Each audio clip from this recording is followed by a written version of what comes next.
Сәлеметсіздер ме, құрметті Кентау гуманитарлық техникалық колледжінің ұжымы және де МУДТ 0120 тобының студенттері. Бүгінгі өтетін ашық сабағымыздың тақырыбы жарықтың шағылу заңы, яғни Ньюгенс принципі. Сабағымызды бастамас бұрын үй тапсырмасын тексеріп, өткен сабаққа қысқаша ғана шолу жасап өтейік. Дәптерлеріңізді тексеріп, өткен сабақ бойынша не түсінгендеріңізді ұғып, тиісті бағаларыңызды қойып шығайық.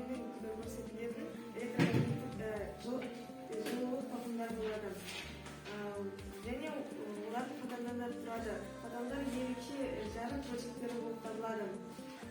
Жарықтың өзі екі түрі болады: жасанды және табиғи. Табиғи дегеніміз сол күн, жұлдыз, басқа заттардың өздерінен жарық шығаруы. Ал жасанды дегеніміз сол үйдегі теледидар мен шамдардың, фонариктердің түрлері.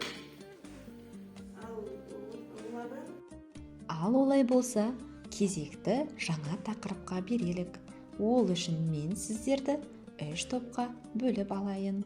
Сонымен ары қарай сиқырлы сандықша ішіндегі сұрақтарға әр топ кезекпен жауап беріп, қызықты да қиындығы қатар келген кеспелерді білім алушылар сабақтың барысы ретінде кезекпен жауап беріп отырды. Онда өздерін пайдаланатын жарық көздерін ата: күн жарығы, шамдардың жарығы. Ай жарық көзі бола ма? Ай шағылған жарық көзі. Кеттік, бірінші сұрақ. Шағылу заңын ұсынған ғалым Гюйгенс пе? Қол көтеріп біреуін жауап берді. Үш топқа да бір-бірден береді. Екінші сұрақ. Альфа бұрышы түсу бұрышы болып табылады ма? Бірінші топқа. Үшінші. Жарықтың сылуы судың көлеміне байланысты ма? Жоқ. Бірінші топ.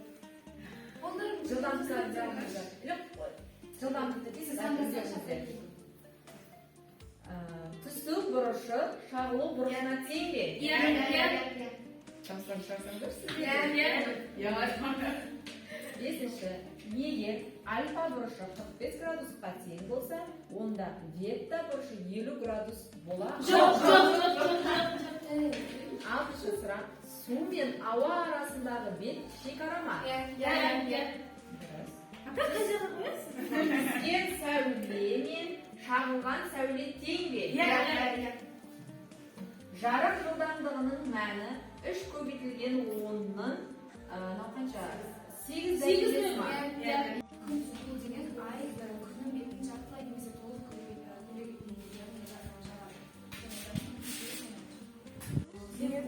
Дененің беті қандай жағдайда қызыл, жасыл, ақ, қара болады? Жарық сәулелері өзінің керек деген бір жарық бетіне шағылысқан кезде ғана жарық түсуі келеді. Жарайсыз, отырыңыз. күн көкжиекке батқанда атмосфераның беткі қабатын жарықтандырады. Ал сол күн сәулелері сол беткі қабатқа шағылып, күн сәулелері шашады. Жер бетіне түседі. Қараңғы деген сәл шоқтар келе жарық сәулесінің жиынтығының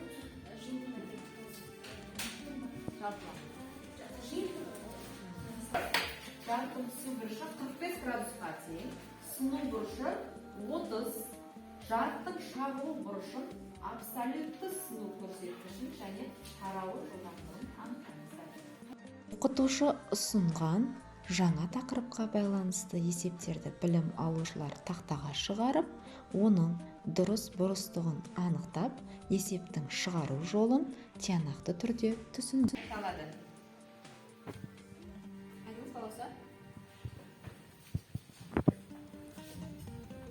Беті түзу жерде жарықтардың сәулелері бірдей түзу шағылысуы. Ал екіншісі бейберекет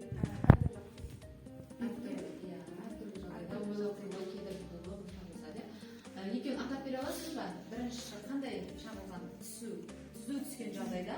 түзу шағылысуы. Түзу шағылысудың аты қандай? Білесіз ба? Қандай жағдайда? Айналып бетте. Зеркал. Ал екінші бейберекет, ол диффузал. үйге тапсырма ретінде бағасы аз мөлшердегі білім алушыларға 25 сұрақтан тұратын тест тапсырмаларын бердім және де кестеге сай өз ойларын толтырып 3 деңгейдегі сұрақтарға жауап жазып келетіндерін айтып түсіндіріп өттім. Астроном ғалымдардың жарық жылдамдығын эксперименттік тәсілмен анықтау барысы мен нәтижелерін жинақтап топтастыру, анықтау нәтижелеріне сандық талдаулар жасау, жоғары деңгей жарық жылдамдығын анықтаудың өзіндік тәсілін ұсыну, арнайы құралдың сызба нұсқасын салу.